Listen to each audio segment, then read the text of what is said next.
So I wanted to do an episode about my not so traditional Korean wedding. My husband and I, we were already legally married at that point. And my mom had suggested at the time that we have a traditional wedding ceremony. And, she wanted me to experience it, to stand in front of all our family and relatives in Korea and be wedded in a way that's also connected to our culture. And at first I was like, no, we're already married. What's the point? Like, isn't this just a waste of time and money? And she was, persistent. And I ended up doing what she wanted me to do. But honestly, I am so glad that I listened to her because it turned out to be one of the most special and fun experiences of my life. So the ceremony was held in Busan, and thankfully my mom took care of everything. She even ordered tailored, custom-made hanbok for us. And the actual wedding attire we ended up renting because it's a lot. But let me just explain a little bit about the tradition. So in a Korean wedding, the hanbok colors, they apparently have some deep meanings. And red symbolizes love, passion, and good fortune. Blue stands for fidelity, purity. Yellow represents fertility and prosperity, and white means like purity and new beginnings. And so my hanbok reflected all these blessings. So back in the day, a proper wedding apparently lasted several days. I mean, the ceremony would usually be held at the bride's house, often in the garden, and it would begin just before sunset because that's apparently when yin energy, the feminine force, was believed to be strong. And then it would end around midnight when yin was at its peak. And traditionally, the groom would arrive on horseback. After the ceremony and 3 days of rest, he would take his new wife in a palanquin to live at his parents' house. And before the actual ceremony, they delivered gifts to the bride's family by couriers, and the groom would present a wild goose to the bride's mother. We didn't do any of that, obviously. Now for our wedding, we got there super early, got into hair, wardrobe, makeup, all that. And the colors were beautiful. So he's wearing that blue, and then I'm wearing the red one. We got to choose which one we wanted. There were lots of different selections. That headpiece was pretty darn heavy, I'm not gonna lie. So that was just us hanging out, pretending to be Korean royalty. And then they were like, okay, you need to get into positions, we're about to start. And I went into this little box. I'll show you in a little bit. But the ceremony basically starts with Nate, and he is actually on a palanquin. And these boys, they look like they're barely out of high school. They are carrying him. Nate's holding that red banner in front of his face, and that nice big yellow umbrella. Later, Nate told me that these guys were struggling to hold him up. I mean, they were really skinny, looked really young, and he said he was trying really hard not to laugh because he felt really bad. So he gets off and he's kind of walking towards the stage, and they're still holding that big ass umbrella on top of him. So he gets to the stage. That man behind him is the moderator, and they're all just telling him what he needs to do. I don't know how they communicated, broken English, Korean. So he turns around, and then he finally had to kneel. And poor guy, he's never had to kneel like that before in his life. And so he had to kneel in that position for a good 40, 50 minutes. So he's putting his gloves on. He's got a little tray of wine and some Korean food in front of him.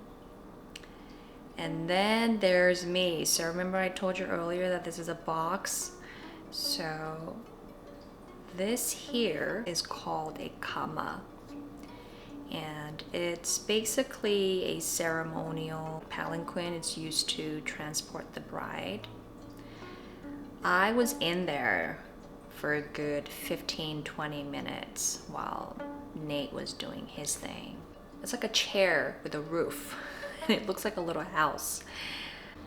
And I entered it from the front. I sat inside it, and then I was carried by 4 people. So I'd been sitting in there for a good 15-20 minutes waiting for Nate to do his thing, and there was a freaking mosquito inside, and I couldn't move my body or my arms, and you'll see why in a moment. I had to keep my arms very still because I had all these layers of hanbok just covering me, covering my entire body, except for my face. And the mosquito was flying around me. I was trying to blow at it because I didn't want to get a big mosquito bite on my face or my neck. And I was doing this, I was just like, because my arms were like this. For 15-20 minutes I was doing that inside, and I was sweating because it was September, but it was still kind of hot and humid.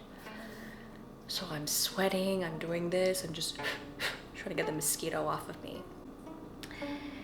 Anyway, so there I am, I'm coming in. There are 4 what look like teenagers. They were carrying me. They set me down. They were very gentle, bless them, and I am coming out. And now you see why I could not move my arms, because I have that beautiful cloth covering my arms, and I had to cover my face. And I didn't know this, but according to Google, the reason why the bride covers her face is it's basically to express modesty, and it's a symbolic transition from her old life to her new one. And apparently it's also like a way to protect the bride from any bad luck or evil spirits. So I am walking towards the stage. I honestly cannot see that much because I am so focused on making sure that my face is covered.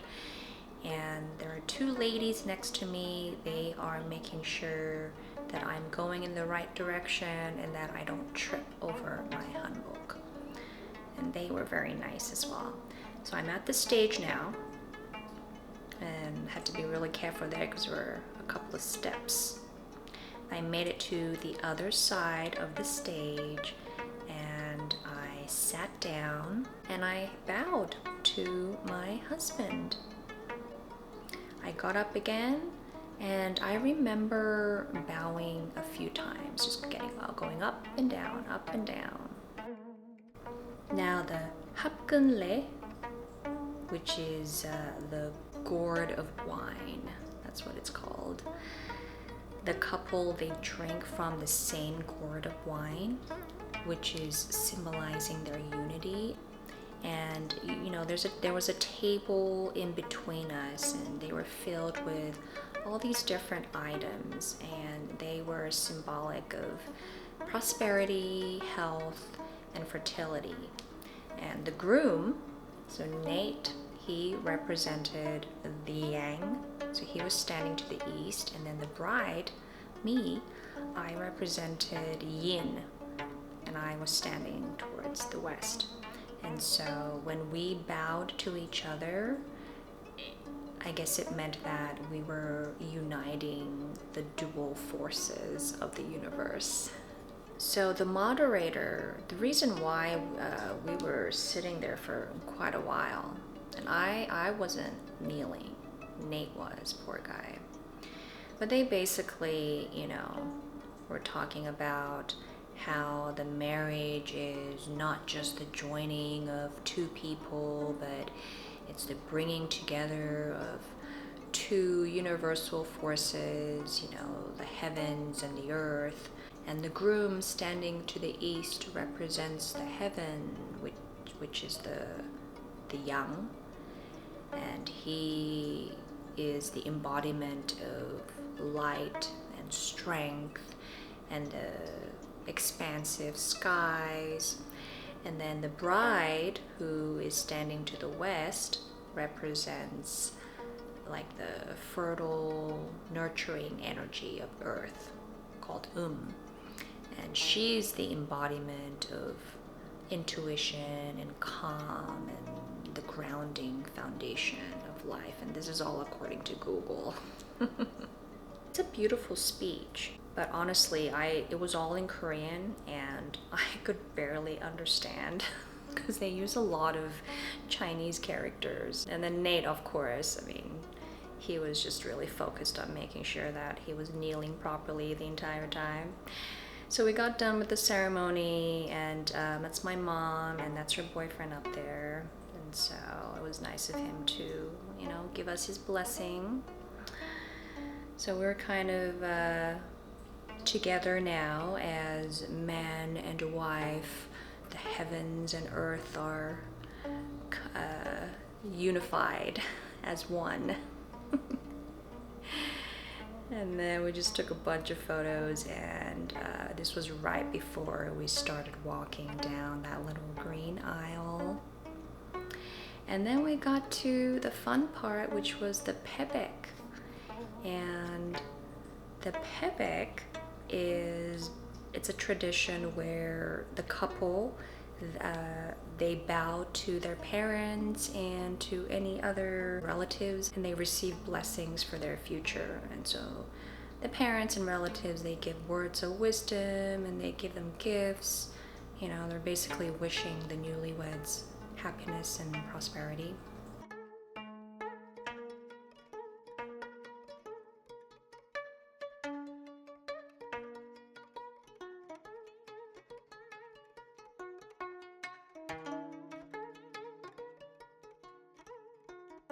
And then this is a fun part. So here you can see them throwing dates and chestnuts. And we're attempting to catch them with that cloth.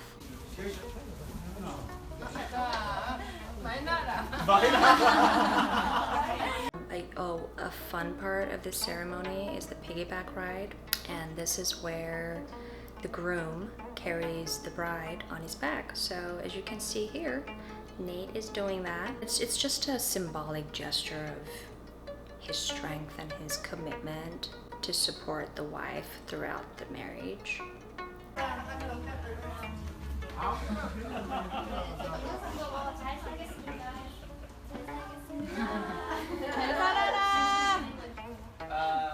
Rock on!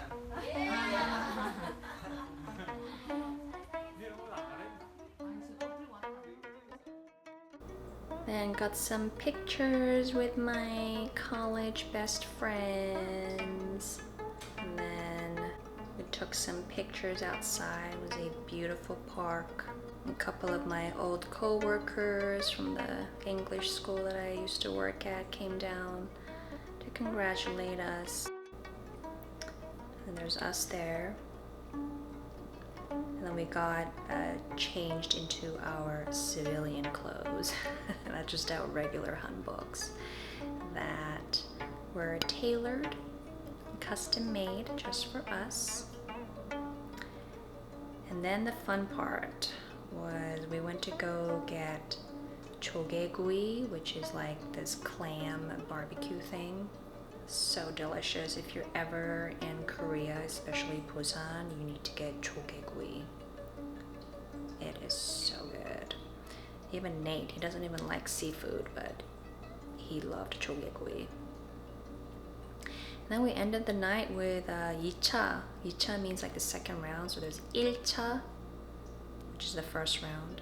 2차 is the second round. And we went to a 노래방. 노래방 is called a singing room.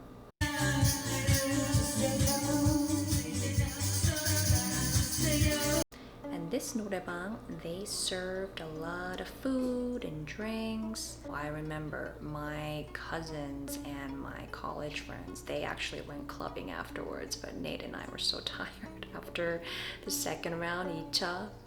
We're like, okay, we're done. But yeah, noraebang was fun. We're just singing our heads off and dancing, and oh yeah, I'm definitely drunk in that photo. So this was just a little look into our not so traditional Korean wedding. Thanks for watching. Bye.